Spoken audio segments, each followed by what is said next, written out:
散不染的回忆。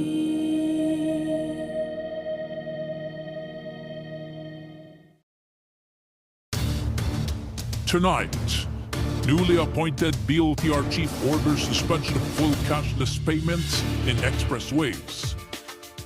DSWD starts distribution of cash grants of 4-piece beneficiaries who are pregnant, have children 0 to 2 years old.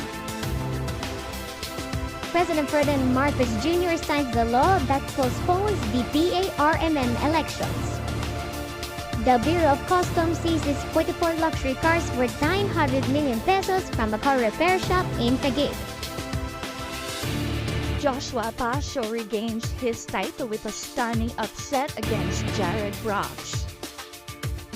And Gilas Pilipinas struggles against Chinese Taipei in 2025 FIBA Asia Cup qualifiers.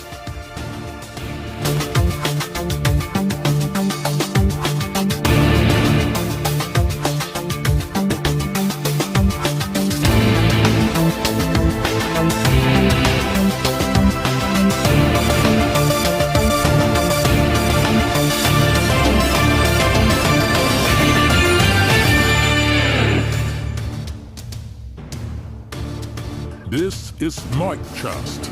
Good evening. I'm Alan Generoso with Cindy Abrera and Patricia Adn Ramos.